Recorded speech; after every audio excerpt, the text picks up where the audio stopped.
I only had one person involved in my family that knew music or played music at all, and it was an uncle by marriage who married my dad's youngest sister. And he played piano, but he had a guitar in the closet. And I asked my aunt if it was okay if I got it out one day. And I was probably about 12 years old, maybe. Later, a lot of my buddies in school took up guitar. They wanted to, play guitar, and so that just inspired me to do the same thing. I went to my dad and asked him if I could have a guitar, and he said basically no, we couldn't afford a guitar. I was 14 years old, and so I did a lot of little odd jobs, like mowing the yard and shining shoes and setting bowling pins at a bowling alley, and I saved enough money to get a flat top acoustic guitar, Silvertone, out of the Sears and Roebuck catalog. But in Memphis, Tennessee, every new guitar player wanted to learn Honky Tonk by Bill Doggett. And if you tune to standard,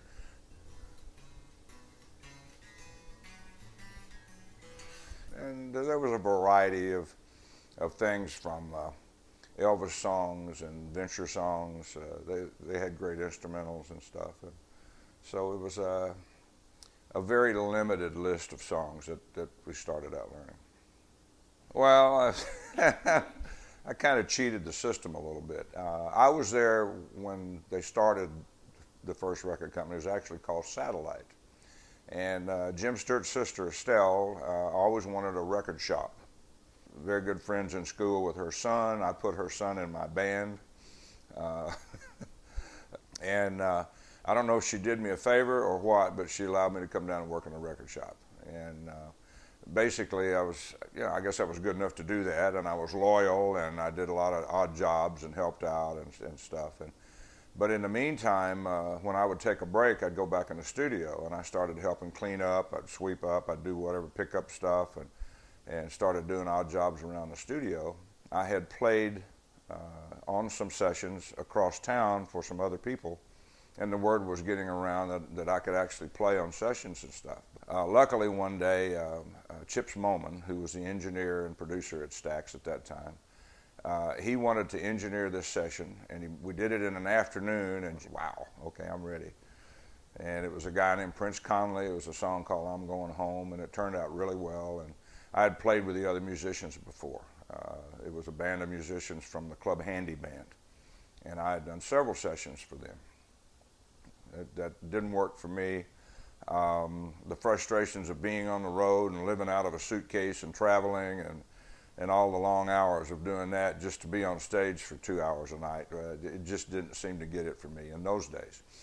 And so I quit the band, and I came back, and Jim came to me and he said, we've got to have a rhythm section. And I knew the best drummer in town was Al Jackson, and I kept telling Al Jackson to please come down to the studio, talk with Jim Stewart about coming to work for us permanently. Went down, and I went to Floyd Newman, our baritone player, and asked him if he knew any keyboard players. There was a couple, and he said, well, there's this young kid named Booker T Jones, and he said he plays a lot of instruments, but he's a really good piano player. And so I went over to Booker's house, and Louis Steinberg on bass was already there. Duck Dunn, my good buddy in high school, was still out on the road with the Marquis. So there we were. It was Louis Steinberg, Booker T Jones, Al Jackson, and Steve Cropper. And along with the horn players, that was the original Stax session band. If you look on the record labels, which are very hard to find now, they're pretty much antiques. Most of the records that came out released in Stax in the 60s said produced by staff. There weren't individual producers' names on there. We all were sort of given that position, and if you played on it, you got part of the production fee for doing it, for helping put it together. Later in development of Stax and all that, it became apparent that we had so much work on our hands that we had a meeting and we started designating different artists for different musicians. It was sort of like they gave me Otis Redding, which is knock on wood, a very fortunate situation. But at some point in time, some of the guys decided that they really wanted their names out there individually. They didn't like the idea of saying produced by Staff anymore. They wanted to see their name on the label. Good or bad, indifferent, I don't know. I didn't vote for it. I thought we were better as a team than we were individually. My whole theory about that is one man doesn't win a basketball game. He may make the last 2 points, but it takes the whole team to get him there to set him up for that one shot. So I have always believed in teamwork as being the best way to make records. And anyway, that's the way it turned out. And I was very fortunate to have my name on a few records, and it was a lot of fun. From the first moment that I heard Otis Redding sing anything, it was the greatest voice I ever heard. And I've always said it made the hair stand up on my arms. It was unbelievable. And I said, hold it right there, hold it right there. And I went and I got Jim Stewart, and Jim was up in the control room. I said, Jim, you got to come and hear this guy sing. You're not going to believe this guy's voice. And he came down, and Jim was so taken by it. He said, well, get the rest of the band. He started scrambling to put a band together. He said, we got to put this down on tape right now. And the song was the first single release on Otis Redding called These Arms Are Mine. I think we made about 2 takes on it, and that was the end of that. From that day on, Otis Redding became history. A lot of artists have gone on to sell many more records than Otis did, but I don't think there'll ever be another artist in history to be as good as Otis Redding. I mean, he was one of a kind. And I was very fortunate to be part of that. We were very, very good friends. We were friends when we were writing and friends in the studio. We really didn't get to hang much. I mean, it was always either he was doing a show or we were writing or we were recording. On the bus, constantly, he never was seen without his guitar in his hand coming up with another idea. I mean, the guy he was constantly full of music. He'd have anywhere from 10 to 15 ideas at any one given time, all kind of unfinished songs. My role as the producer and co-writer with Otis was to help develop those songs, you know, help put the right chord changes to them and finish the lyrics and half-written verses and stuff like that. And so that was really my role with Otis Redding. You know, they call me Mr. Pitiful as one, and, you know, Dock of the Bay, I left my home in Georgia, headed for the Frisco Bay. It was always, my input was, it was always about him, basically. So he was more fun to write with than anybody. So I'm not taking anything away from my good buddy Eddie Floyd, because we had a lot of fun together and wrote a lot of great songs. I still like pulling that out and listening to it every now and then. It was a great album. There's a little bit of history behind that album, the fact that the very last song, the very last take, when I said, guys, it's a wrap, that's it, fantastic, Cozy Powell throws his sticks up in the booth and, and goes to run out of the booth, trips on a mic cord and broke his hand in 4 places. What a way to end an album. But it was a good thing it was already recorded, and we had it all. Ronnie Capone and I just were in awe of Jeff, and I was, and fortunately got to sit there and watch him play and go, how does he do that, you know? And he's just a phenomenal player. I still respect him. I don't get to see him much. It would have been nice to continue.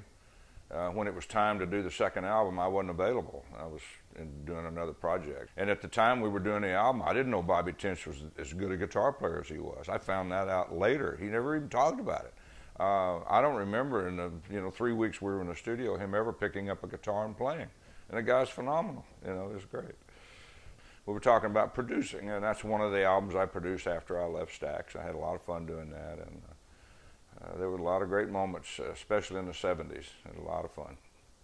Kiyoshiro Imawana we're talking about, and I got this call from a very good friend of ours, and he had promoted bringing the Brothers Band over for the first time.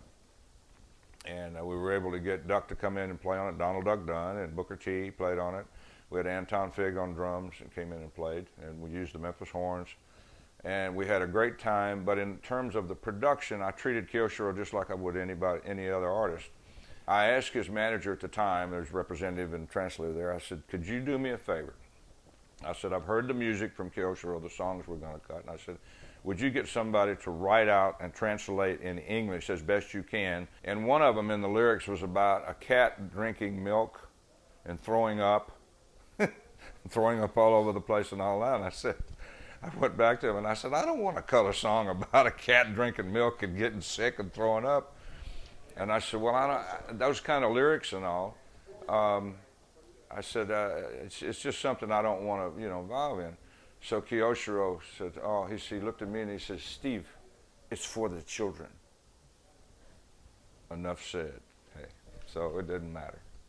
And I think the hook on it was meow, meow, meow, meow, meow, meow, meow. And he was just a wonderful guy and a very big, strong heart. And to have him at my house and to hang out and have fun with Kiyoshiro. So we went down to BB's one night with the full band with 4 horns, 2 guitar players, bass, drums, keyboards, and all that, background singers. Came out with Kiyoshiro and literally what I would interpret blew everybody away because they had never seen anything like that. Because we had already toured with Kiyoshiro over here, so I knew what it was all about. But they still, to this day, talk about that. They had never seen a Japanese artist, other than maybe on TV, come out and perform in front of a live audience.